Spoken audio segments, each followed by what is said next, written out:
नमस्कार दोस्तों, स्वागत है आपका हमारे चैनल पे। आज की वीडियो में हम मकर राशि के लिए दिसंबर 2023 का राशिफल लेकर के आए हैं। वीडियो देखिए, आप बहुत इंपॉर्टेंट रहेगी। इसमें हम दिसंबर 2023 के राशिफल पर बात करेंगे। बहुत कम समय में एक एक चीज़ को क्लियर करूंगा। उसके साथ साथ थोड़ा साढ़े साथी पे भी आपको मोटिवेट करूंगा। अगर आप डिमोटिवेट हो गए हैं साढ़े साथी को लेकर के और कई चीज़ों को लेकर के, उस पर भी लास्ट में थोड़ा सा बात करूंगा। लेकिन देखिए, सबसे पहले हम दिसंबर 2023 के राशिफल को देखते हैं। दिसंबर की अगर बात करूं तो शनि मार्गी होकर के, लग्नेश होकर के सेकंड हाउस में अपनी ही राशि में पॉजिटिव हैं। बहुत अच्छी स्थिति में पॉजिटिव हैं। प्लेसमेंट इनका बढ़िया है। हेल्थ को लेकर के जो स्थिति है वो बढ़िया दिखाई दे रही है। अगर वक्री शनि हेल्थ में ज़्यादा दिक्कत किए हुए थे तो वो मार्गी शनि के कारण आपका दिसंबर में हेल्थ प्रॉब्लम कम होता हुआ दिख रहा है। कॉन्फिडेंस आपका अच्छा होता हुआ दिखाई दे रहा है। लग्न पर भी कोई पाप प्रभाव नहीं है, तो हेल्थ को लेकर के अमूमन कंडीशन सही है। उसके बाद देखिए, हेल्थ के साथ साथ शनि यहाँ पे सेकंड हाउस के लॉर्ड होते हैं। वेल्थ एक्यूमुलेशन के, फैमिली लाइफ के, आपका फैमिली लाइफ में हार्मोनी वो है बनता हुआ दिख रहा है। अगर बहुत ज़्यादा डिस्टर्बेंसेस फैमिली लाइफ में रही हैं या फैमिली के रिस्पॉन्स में कमी रही हैं तो वहाँ पर चीज़ें आपके लिए जो है वो बढ़िया होती हुई दिखाई दे रही है। और वेल्थ एक्यूमुलेशन में भी आपको अच्छे रिजल्ट्स मिल सकते हैं, उसकी भी पॉसिबिलिटी अच्छी बन रही है। कुछ इनकम के सोर्सेस आपके खुल सकते हैं या आपकी इनकम सेम प्रोफेशन में बढ़ सकती है, जॉब में बढ़ सकती है। ये सब चीज़ें दिखाई दे रही है इनके यहाँ पर होने से। उसके साथ साथ देखिए, राहु थर्ड हाउस में बैठे हैं। पराक्रम की स्थिति अच्छी है।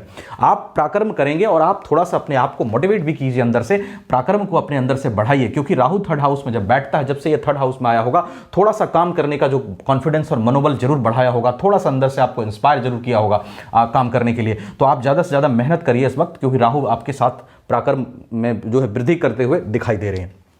उसके बाद देखिए, बात करूं कैरियर प्रोफेशन की। कैरियर प्रोफेशन की बात करूं तो शुक्र तुला राशि में लगभग पूरे महीने 25 दिसंबर तक बने रहेंगे। कैरियर प्रोफेशन में जो यहां पर है, दृष्टि किसी की भी पाप ग्रह की नहीं पड़ रही है और 25 दिसंबर तक शुक्र जो यहां तुला राशि में रहेंगे, ये बहुत ही अच्छी स्थिति है। कैरियर ग्रोथ की बहुत अच्छी संभावना शुक्र बना रहे हैं। साथ में गुरु की दृष्टि भी यहां पर पड़ रही है। राहु की दृष्टि हट चुकी है, तो 10th हाउस आपका अच्छा दिखाई दे रहा है दिसंबर के महीने में। और उसमें आपको कैरियर में ग्रोथ, प्रोफेशनल ग्रोथ जो है वो मिलने की बहुत अच्छी संभावना दिख रही है। उसके साथ साथ अगर प्रमोशंस नहीं हुए हैं, प्रमोशन होने के चांस बढ़िया बन रहे हैं। अगर कोई जॉब के बिना आप हैं, जॉब ढूंढ रहे हैं, तो जॉब आपको मिल सकता है। ये सब चीजें जो है वो बढ़िया कैरियर प्रोफेशन में दिसंबर के महीने में दिखाई दे रही है। आप नेगेटिव थॉट से ऊपर होकर के प्रयास करें, कैरियर में आपको अच्छे रिजल्ट्स मिल सकते हैं दिसंबर के महीने में। उसके बाद देखिए, बात करूं लव लाइफ की। लव लाइफ में आपका शुक्र बनता है 5th हाउस का लॉर्ड। 5th हाउस पर किसी पाप ग्रह का प्रभाव नहीं और 5th हाउस का लॉर्ड शुक्र अच्छी स्थिति में, गुरु की दृष्टि शुक्र पर, तो लव लाइफ आपका बढ़िया दिख रहा है। अगर पहले से परेशानियां लव लाइफ में चल रही है तो वो भी खत्म होती हुई दिखाई दे रही है और लव लाइफ के लिए अच्छा है महीना आपका दिसंबर का। मैरिज लाइफ की बात करूं, 7th हाउस के लॉर्ड चंद्रमा 2.5 दिन में राशि बदलते रहते हैं, तो वो तो उनका प्रेडिक्शन आसान नहीं होता एक महीने के लिए करना। लेकिन मेनली अगर देखूं तो शनि या राहु की दृष्टि यहां पर नहीं है। मैरिज हाउस जो है आपका वो फ्री है किसी भी पाप प्रभाव से, और चंद्रमा की स्थिति पर थोड़ा सा अप्स एंड डाउन हो सकता है, लेकिन अमूमन आपका मैरिज लाइफ भी दिसंबर के महीने में ठीक दिखाई दे रहा। उसके बाद देखिए, बात करूं भाग्येश बुध जो है आपके, भाग्येश बुध आपके 9th हाउस के लॉर्ड कहां जाकर के बैठे हैं, 12th हाउस में। 12th हाउस में बैठना भाग्येश का थोड़ा सा अप्स एंड डाउन भाग्य के दृष्टिकोण से रख सकता है, लेकिन ज्यादा चिंता वाली बात इसलिए भी नहीं है कि being the lord of 6th house, सूर्य बुध जो है वो 6th हाउस के भी लॉर्ड होते हैं, तो त्रिक भाव के लॉर्ड होकर के त्रिक भाव में जाएंगे, तो ज्यादा कंडीशन ये जो है प्रॉब्लम वाली नहीं है। माइनस माइनस प्लस का जो है सिद्धांत यहां पे लगता है। त्रिक भाव का लॉर्ड जब त्रिक भाव में जाता है तो वो ज्यादा बुरा नहीं कर सकता।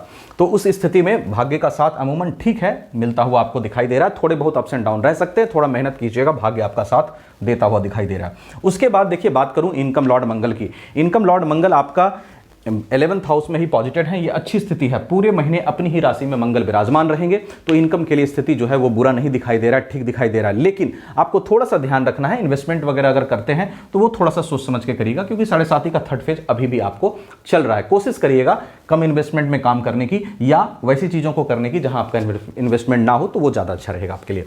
उसके साथ साथ देखिए, ये जो पूरी व्यवस्था है, ये व्यवस्था हमने आपको गोचर आधारित चीजों से बताया है। इसके साथ साथ आपकी कुंडली में सभी ग्रहों की क्या स्थिति है, नवग्रह की क्या स्थिति है, लगन कुंडली कैसी है, नवमांश कुंडली कैसी है, महादशा किसकी चल रही, अंतरदशा किसकी चल रही, सभी बातों पर प्रेडिक्शन निर्भर करेगा। ज्यादा प्रॉब्लम में हो या डिटेल में इंफॉर्मेशन चाहते हो तो आप अपनी कुंडली एनालिसिस भी जरूर कराइएगा। अगर हमसे कराना चाहें, वीडियो डिस्क्रिप्शन में व्हाट्सएप नंबर मिल जाएगा।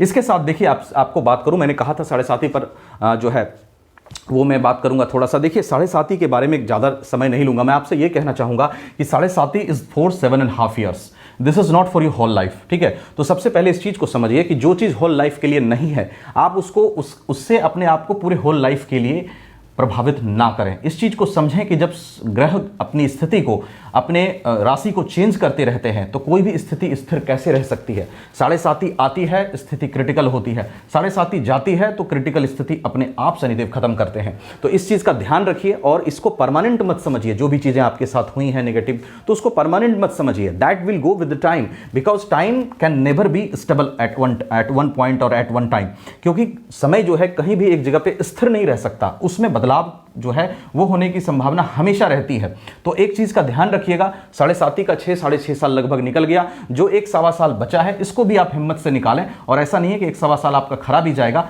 शनि के कंडीशंस पे भी निर्भर करेगा, कुंडली में कैसे बैठे हैं उसके अनुसार रिजल्ट्स करेंगे। पर अमूमन जो थर्ड फेज होता है वहां से धीरे धीरे फिर चीजें लाइफ आगे के लिए और अच्छे की ओर बढ़ती है। तो 7.5 के बाद फिर शनि का नेगेटिव इफेक्ट खत्म होगा और आपका लाइफ एक नई टनल पे, एक नए सोर्सेस पे, एक नई दिशा में जो है वो आगे बढ़ सकता है। इसलिए पॉजिटिव रहिए और ज्यादा परेशान मत होइए। और जैसा मैंने कहा कि सही समय का थोड़ा इंतजार कीजिए, और जैसा मैंने कहा अगर डिटेल में इंफॉर्मेशन चाहते हैं तो अपनी कुंडली एनालिसिस भी एक बार जरूर करा लीजिए। हमसे कराने के लिए व्हाट्सएप नंबर वीडियो डिस्क्रिप्शन में मिलेगा, कहीं और अच्छा लगे वहां करा सकते हैं। वीडियो अच्छी लगी हो लाइक शेयर करके चैनल को सब्सक्राइब कर लीजिएगा। Thank you so much.